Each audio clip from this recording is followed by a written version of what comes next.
Hi guys, আমরা চলে আসলাম থাল ভান্ডারি। এখন তার গ্রামে এখন নতুন নাম হয়েছে কুয়েত ভান্ডারি। তা এখন দেখি আমরা তার কুয়েত ভান্ডারি এখন টোকা দিয়ে হাঁটে আর মোবাইলে গান বাজায়, আমরা তার একটু দেখি।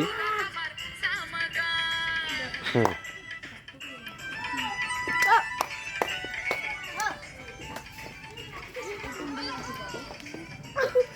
এই থাল ভান্ডারির নূতন স্টাইল।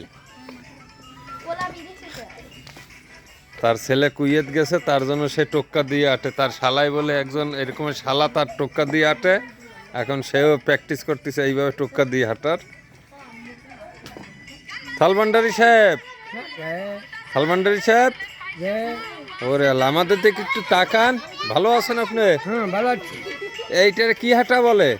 টোক্কা দিয়ে হাঁটা। এখন আপনার গ্রামের লোকজন কি নামে ডাকে?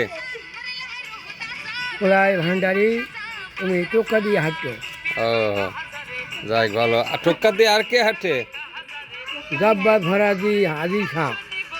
ও, সেও কি আপনার টোক্কা দিয়ে হাঁটে? হ্যাঁ হ্যাঁ, তার ছেলে কি আপনি, তার ছেলেরাও কি বিদেশে থাকে? থাকে। আপনার ছেলেও কি বিদেশে থাকে? হ্যাঁ, কোন ছেলে?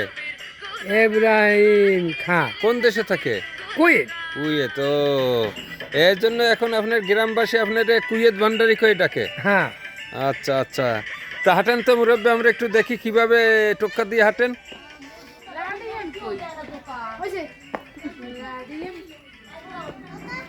দেখেন গার্লস, এই সেই থাল ভান্ডারি নূতন স্টাইলে সেই হাঁটতেছে।